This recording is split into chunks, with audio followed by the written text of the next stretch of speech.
Welcome to the Clear Impact Podcast, brought to you by MITRE Brands University. Thanks for joining us today. My name is Sherry Connor, and I am your host. Good morning. We are here on the Clear Impact Podcast, and today we are going to be speaking with Melissa Macksey from Mote Marine Laboratory here in Sarasota. So, Melissa, I'm going to just let you introduce yourself with your credentials and what your role and responsibilities are at Mote. Sure. I am a senior biologist, and I'm the conservation manager for the Sea Turtle Conservation and Research Program at Mote. It's one of the research programs there. I basically am in charge of making sure that our nesting surveys for sea turtle nests operate smoothly every year and all of that. So, Okay. And so a senior biologist, what is your education? What is your background? I have a bachelor's in marine science, and I have a master's in marine biology. Awesome. One of the things I get to do in my spare time, which is really minuscule now compared to what other volunteers do, but I am a Sea Turtle Patrol volunteer. I'm non-permitted, so I just go out and walk the beach and flag the activities and report it in. And every now and then I get to save a little baby sea turtle that's wandered off in the wrong direction. So it's an amazing experience, and it's so near and dear to my heart. I wish I could do more, but I know that I have to keep things in balance. So I have a little bit of experience with that. And so I know that the Mote program operates under the Florida Fish and Wildlife Conservation Commission. I know it's a big, long... Yeah, FWC. FWC. And so how long has that program been connected to Mote? Well, the program at Mote has been in existence since 1982. I believe FWC has been involved the whole time. The way the legalities work is because sea turtles are federally endangered. Part of the Endangered Species Act is the U.S. government saying, okay, states, you have control over making sure that people are not doing bad things to these endangered species. So the state of Florida has that responsibility to permit people appropriately and reprimand people appropriately for interactions with all species. And so FWC has been in that position, I believe, since the start of the Endangered Species Act, which was in the late 70s. And so how long have you been with Mote? I have been there almost 8 years. I started in 2015 on staff, but in college was a college intern with the program. So a few years prior to that, I was here as well. Oh, nice. So one of the things, and this is why this is relevant, I mean, not just so we can sit here and talk about how much we love sea turtles. We, as a door and window manufacturer, we educate both our dealer network and homeowners, because this is a public podcast and anybody can find it and hopefully do some research on their own before they launch into a new project or renovation or new build or whatever. But we have products all over the country. We have brands in California, we have brands in Miami, we have brands now in Salt Lake City, and then also in Phoenix. There's no sea turtles in Phoenix. But visible light transmittance of glass in our products is a big deal. And that's VT, visible transmittance. And it needs to be at a certain level when buildings are facing the beach. And so currently, at least in our area, it's 0.45. And like other codes, local municipalities can pile on top of that. They can't make it less stringent, but they can make it more stringent. And so can you talk about the results of having these regulations in place? Sure. Well, one of the things that people don't really realize with turtles, at least, is that as hatchlings and as adult females looking to navigate on the beach, first of all, their eyes are not really developed for seeing out of the water. They're really good at seeing underwater. So it's kind of like the opposite of ours, where if you open your eyes underwater, it's kind of blurry, but you can still kind of see what's going on. But one of the cues that they rely on for finding the ocean from the beach is the difference between the horizons as far as brightnesses go. So if you think about it, for the vast majority of their evolution and existence on Earth, there haven't been buildings or artificial lights anywhere on the land. So they have developed to know that the darker horizon is land and the brighter, shimmery water horizon is the ocean. So their instincts tell them to travel towards that brighter horizon or away from the darker horizon to find their way either to the water initially or back to the water after they've nested. And a lot of people don't think about that with turtles, but it's not really that uncommon of a thing in nature. If you turn on your porch light at night, you get all the moths and bugs that fly around it and are gravitated towards that light. It's kind of the same concept, just in a different animal and a different scale. They're not going there just because they're attracted to it. They're going there to try to find their way to the ocean. So if you take that back and you look at transmittance through windows, we have extended our daylight by having artificial lights inside. And so when we have our lights on inside, if there's no tint on the windows, that can turn into the brighter horizon for these animals. And so they will travel towards that thinking they're going to get to the ocean. So they often will end up in parking lots or swimming pools or somewhere not the ocean. And so by having this tint applied to a window, it can help to reduce that brightness, which can make that horizon darker and make the contrast to the ocean better. So ideally, we're reducing the number of what we call disorientations of these turtles orienting improperly towards the inland instead of the ocean. And I know like the outside lights all have to be orange or red. They have to change all of those outside lights because obviously people want to feel safe and they want to be able to find their way where they're going, but they don't necessarily need white light. They just need some kind of light. So the red light doesn't interfere with them. They are less sensitive to red lights, and there's a threshold with that too about it has to be longer than, I think it's like 540-ish nanometers, the spectrum of the light. And so that has shown through studies that the turtles are much less sensitive to that. So having those lights in places where you do need to see, like stairways and parking lots and, safety places, helps by changing that out. And so what happens if there are no regulations? Like if people just completely disregard or, a lot of times, like one of the beaches that I patrol is Siesta Key, and it's kind of a C-shaped. So if there are condos at the end of the sea that have lights on, then the turtles aren't going necessarily towards a parking lot. They're still on the beach, but they're just going a really long ways. And so, like, how long can they live outside of, between the time they hatch until they hit the water? Like, is it a day? Is it half a day? I mean, I know birds and other predators can come into play with that too. So that's a big question. Sorry, that's not super clear. It's all good. I'll start with the last part of that. It's kind of less about a timeline and more about all the things they might interact with in the process. And so, like I talked about with their vision is very well adapted for the ocean. Most of their entire body is much better at swimming than it is at crawling and that sort of thing. So it's much more cumbersome, especially as an adult that weighs 300 pounds, to crawl across the sand than it is to swim in the ocean where they have the buoyancy helping them out. So it's a matter of energy and just kind of not tiring out, especially as hatchlings, because they're relying just on their yolk sac that they've had since they were laid 2 months prior to that. And in the sun, they can dry out and basically dehydrate if they're out in the hot sun. So usually if they're not to the ocean before daylight, once the sun comes out, it gets really hot in Florida in the summer on the beach.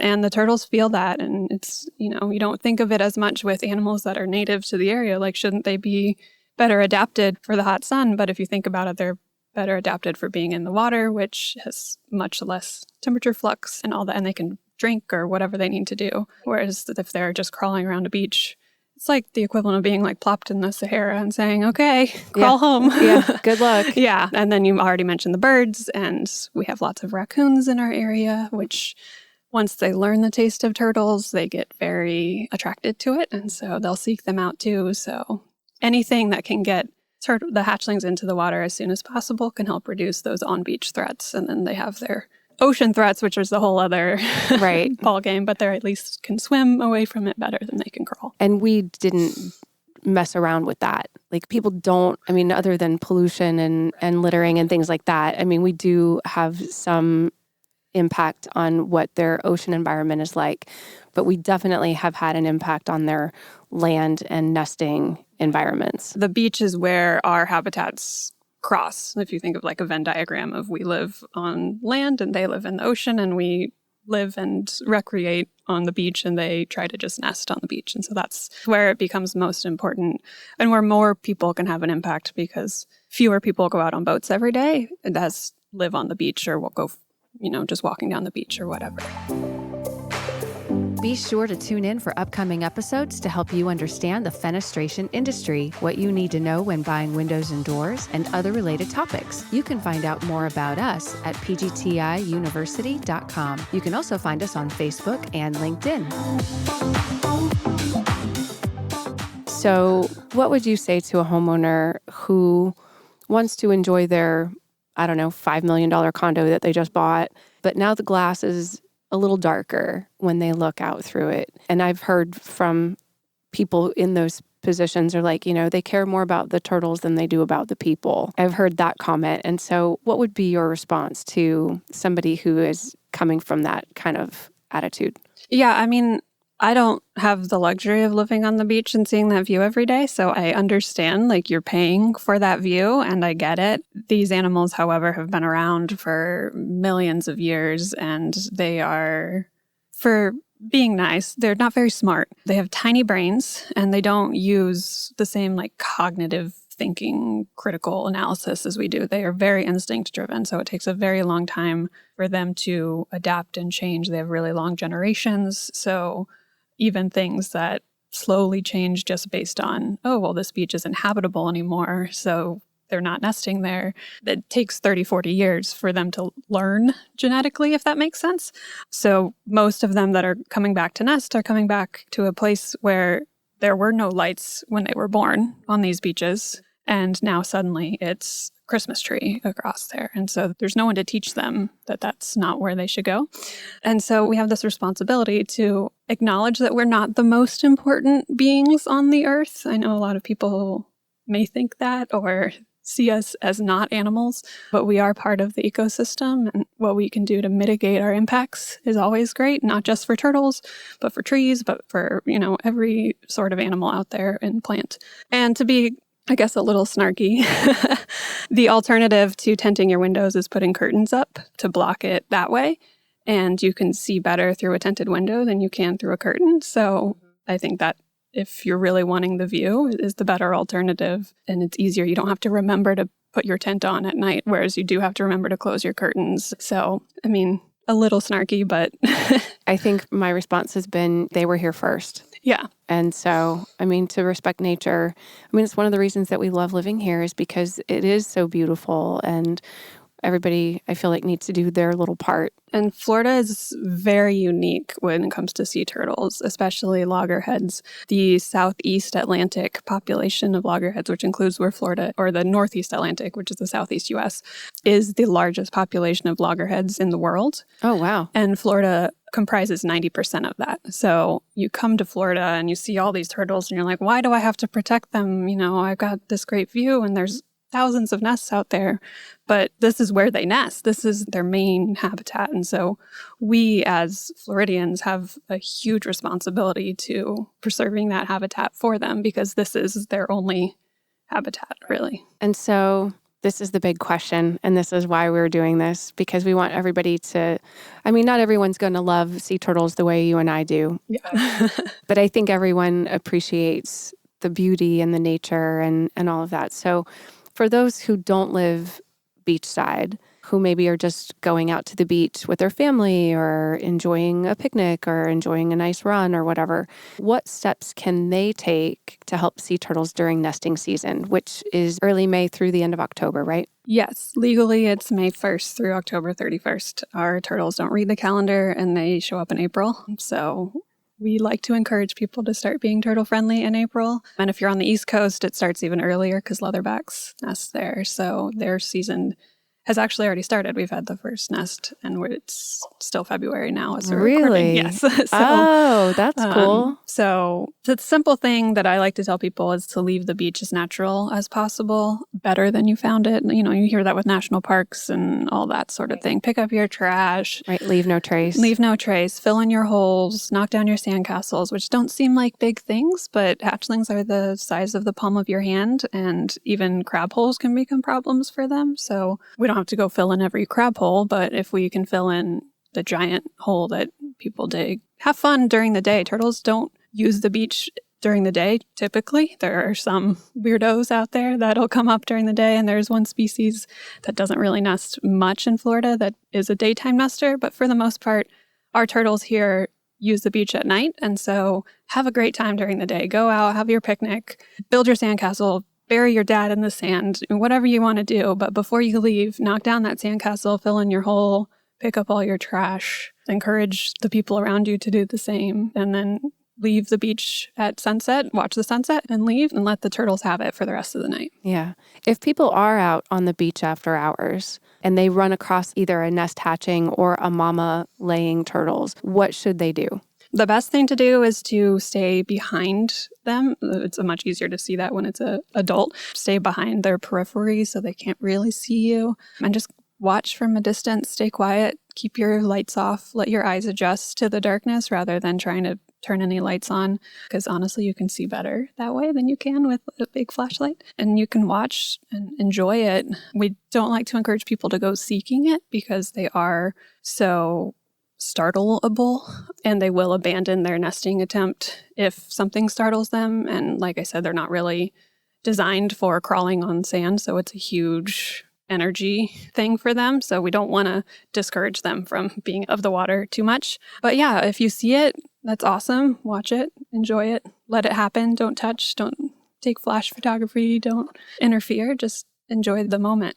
If you see hatchlings or adults, I guess, going the wrong direction, it kind of depends where you are. You want to find your local turtle group and see if there's something you can do. But they are endangered species. They are protected species. So it is illegal to just go picking up turtles that you see unless you are properly trained and permitted, which is why I recommend reaching out to your local group first. And they may have someone on call to come get them. Or the hatchlings, sometimes they'll figure it out. They'll go the wrong way and then they'll end up behind a bush that blocks whatever light it was. And they say, oh, wait, that's the ocean. And then they turn towards it, personifying them a little bit. Right, but, right, yeah. But some of them do figure it out. And so unless you know the right thing to do, it's better to wait and let someone who is trained to step in. Right. And I know even me as a non-permitted volunteer, I mean, the amount of training yes, and the amount of knowledge that goes into my little tiny role in this. I mean, I have an 80-page handbook that I have to carry with me all the time. And I'm thankful because I can't necessarily remember every single scenario. And I only patrol as needed. I'm a substitute now. So I'm not even out there every week, but I'm thankful that I don't have to rely on my own memory for that. And that no matter what the situation is, because there can be many different kinds of situations that happen, I can look it up. I know where I can pull out my book and I can look it up and then know what the right thing is to do. And Mote has been such an amazing organization in terms of how they train and handle the volunteers and how they communicate with the scheduling and communicate with everything. It's really a privilege to be there. And it feels like I don't do enough because I can only serve so often when there are people who are out there, every single day or 5 days a week, volunteering their time. And so it's always inspirational. And I have enjoyed all of the staff that I've had privilege to interact with. So yeah, that's great to hear. Yeah, no, it really is. It's a great organization. I've volunteered for a lot of different places over the years, and Mote definitely has their act together. And I mean, to go the other way, we rely so heavily on our volunteers that I run the program. There are 4 full-time year-round staff, and then we bring in 1 to 3 seasonal staff. And the rest are all volunteer, whether they're college interns or like you, local residents that commit to being here for and doing this all summer. Mm-hmm. We cover 35 miles of beach and have to patrol it every day and check every nest every day. So the 6 of us couldn't do it on our own. And so we put so much effort into you guys because you're so important in our data collection and conservation of these species locally. Do you know how many people serve? How many volunteers you have in this space? We have roughly 300. Wow. It fluctuates a little bit year to year because some people can't do it anymore. And Sure. We have a waiting list that's years long. People will wait for, 2-3 years before us to have enough spots for them sometimes. Oh, so, wow. Yeah. Well, I'm not letting go of my spot. Yes. Yeah. I'm going to keep That's going. why they have to wait so long, because Yeah. usually once people get in, they're like, oh yeah, I'm not giving this up. And so it's just people who move or get injured or whatever that end up dropping off. And it's a great experience just to start your day that way and to be out there and just to have more knowledge about sea turtles. And I had no idea that was going to come into play when I came to work for a window and door manufacturer, but it's kind of cool. Like, Yeah. I have pictures and some video that I took of a disorientation, and we actually use it in our education classes to talk about that. Like, this is what they look like. They're tiny, and it's 25 years before they can reproduce, and 1 out of 1,000 lives to see that age. And so when you give those numbers out to people, it does change things a little bit. And then they go, oh, Yeah. oh, that's why we help save the turtles. Yeah. And, everyone's always, we'll get calls from some people like, oh, we found all these hatchlings in our pool. Isn't that great? And we're like, no. No, it's not great. It's not great. That's not where they need to be. I'm great that you got to see them and experience that. But what we would really like is for them to go the right direction and us actually never to see them. Just let them, do nature. Yeah, exactly. Awesome. Anything else we need to talk about? I don't think so. I think we've covered it. Yeah. Awesome. My take home is usually turn off your lights, and I feel like we've covered that Yeah. pretty well. Yeah. And we will be having an episode probably to follow this one with our code compliance engineers. At least Lynn Miller has offered to come in, and he has done a lot of education himself around turtle codes and what that looks like and how we can continue to straddle that space between providing what nature needs and also satisfying the needs of our customer base. Mm-hmm. And, it's that line that we all try to balance between. And so I know he expressed interest in coming in, and I'm sure I'll be talking with him soon. But anyway, I really appreciate your time today, Melissa. Thank you so much for coming in. Anytime. It was great to meet you. Yeah, you too. All right, take care. The Clear Impact Podcast is brought to you by Miter Brands University. We are a part of Miter Brands, a family of leading window and door brands, united by our passion for quality and relentless pursuit of 100%. At Miter Brands, our common purpose is to deliver value by manufacturing the finest products, services, and customer experience every day, everywhere. Our window and door brands deliver regionalized expertise, products, and services, all backed by a national company. Miter Brands University is here to educate you, our listener, so that you can be a more informed consumer of window and door products.